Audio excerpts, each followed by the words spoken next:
Mas em questão de economia, a gente pode, por enquanto, bater um papo entre a gente aqui.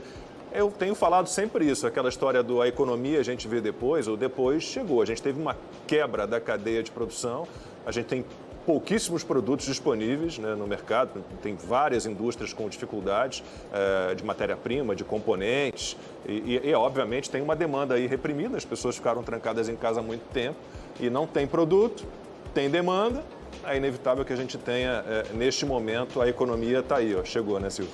Exatamente, o próprio presidente falava agora há pouco, estava acompanhando aqui pelas redes sociais, ele dizia, olha, é claro que nenhum governo quer a gasolina no preço que está, ultrapassando R$ 7,00 em alguns estados, especialmente no Rio de Janeiro, por exemplo, em São Paulo já está quase lá, um botijão desse de 13 quilos de gás de cozinha, que muita gente utiliza, Brasil afora, né?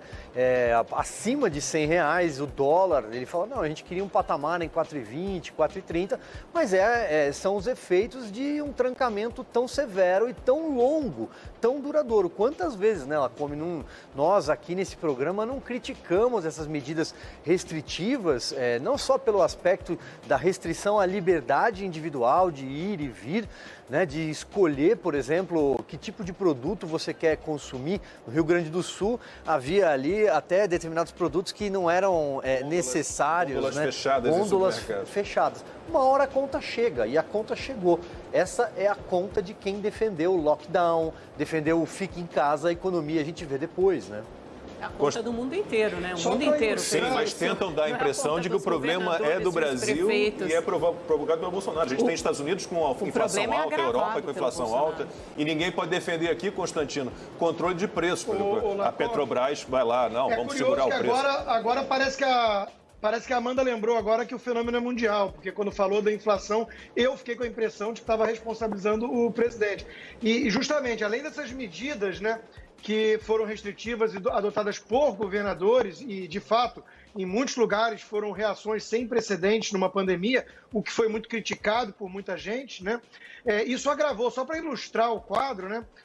Um container para ir da China para abastecer produtos manufaturados no mundo todo custava $2.000 antes da pandemia. Hoje custa 10 vezes mais, isso impacta preço. Os bancos centrais também no mundo inteiro inundaram os mercados com liquidez, pagaram as pessoas para ter alguma renda ficando em casa, né? Isso foi uma decisão acertada, não tinha alternativa, senão ia ter uma convulsão social no mundo todo, mas pagaram, isso gerou desincentivos ao trabalho no mercado todo. Resumo da ópera, o preço da carne, o preço da gasolina subiu no mundo inteiro. A inflação nos Estados Unidos, que historicamente é perto de 1%, 2% no máximo, está acima de 5%. Então, isso vai de novo ao encontro daquilo que o deputado dizia, de que a narrativa da imprensa, da mesma que repetia economia fica para depois, era a insensibilidade do presidente falar de economia naquela época, agora essa turma só fala de economia. E pior, esquecendo que o fenômeno da inflação é global.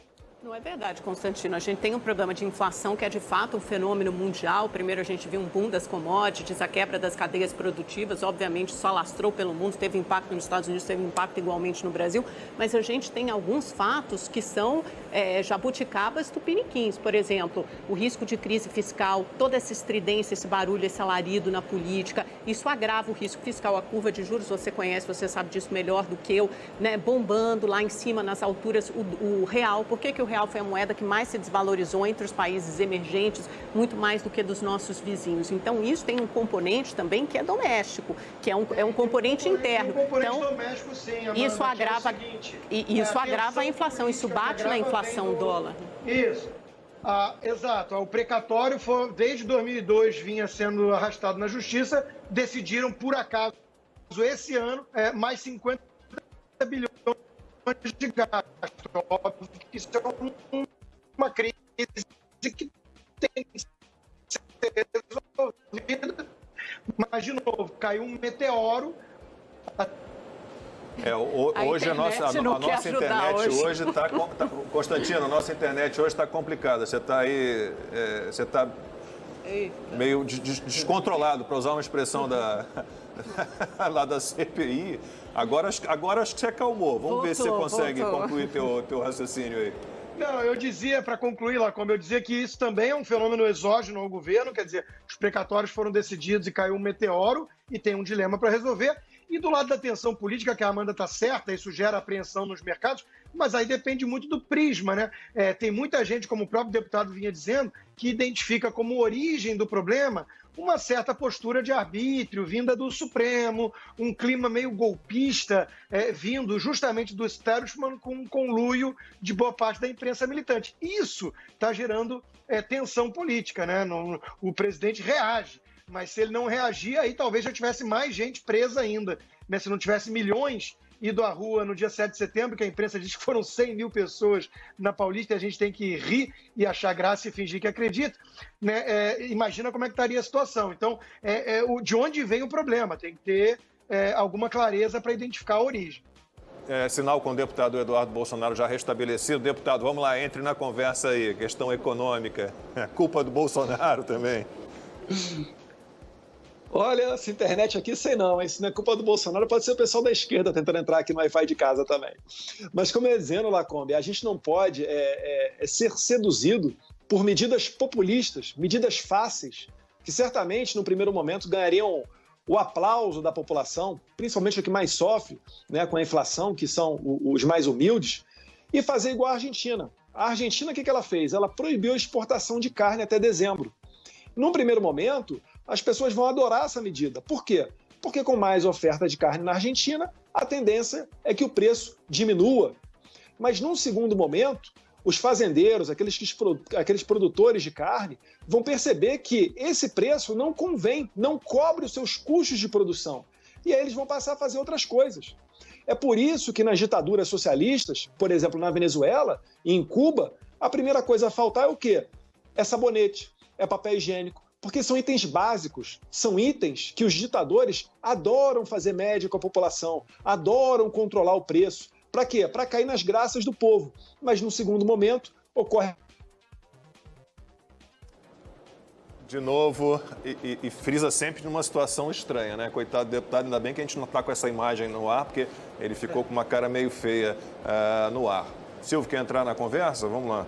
Vamos tentar continuar, então, aqui a linha de raciocínio. Ele falava da Argentina, ele vai Acho que a concluir, gente tem que falar do leilão 5G, deputado. Desse jeito não é possível. Só lembrando que a Argentina foi o país na América Latina que fez o lockdown mais severo, junto com o Peru, talvez, mas foi um trancamento muito à frente severo. do Brasil em morte por milhão. As pessoas, para sair na própria Grande Buenos Aires, para sair de casa durante um determinado período, era necessário mostrar uma receita médica para, estou indo à farmácia, o transporte público chegou a parar durante determinado ponto, ou seja, o resultado desses trancamentos é o que a gente vê, né? A Argentina está aí.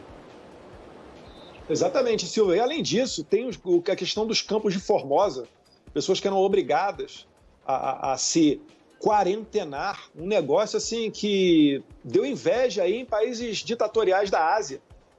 Inacreditável. E ao mesmo tempo em que Alberto Fernandes falava para as pessoas, não saia às ruas se não tiver um bom motivo para isso, porque se não aprender por bem, você vai aprender por mal, ele, Alberto Fernandes, fazia festinha em casa. O resultado disso aconteceu agora, nas chamadas primárias, as primeiras eleições da Argentina, onde o kirchnerismo tomou uma lavada. Tomou ali, não foi nem um tapinha de pelica, não, foi detonado. O efeito foi tão devastador que, para manter o seu apoio no Congresso, o Alberto Fernandes permitiu que a vice-presidente, que mais parece presidente, né, Cristina Kirchner, nomeasse 5 novos representantes do seu gabinete, do seu entorno, né, chefes de gabinete, ministros próximos, para que ele não perca o apoio do kirchnerismo. Então, esse é o balanço que a gente faz. Não pode... De novo. Bom, a gente tem que chamar um intervalo só daqui a 5 minutos. Voltou o sinal. Eu fico aqui de olho no outro monitor. Destravou, deputado. Por favor, vamos lá.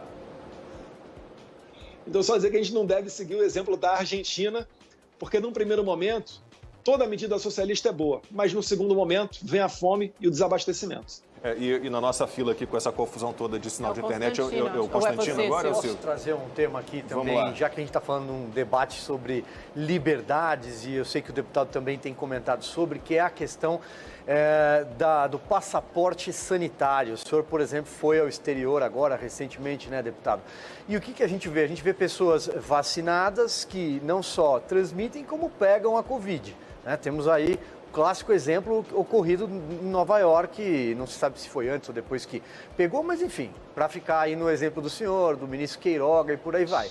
E aí nós temos agora esse momento da ditadura da carteirinha, né? Criação de uma espécie de uma subclasse. Se você não pode poder entrar em determinados lugares, não vai poder frequentar determinados países porque você não tem a carteirinha. Então eu queria embarcar nesse sentido nossa conversa, deputado.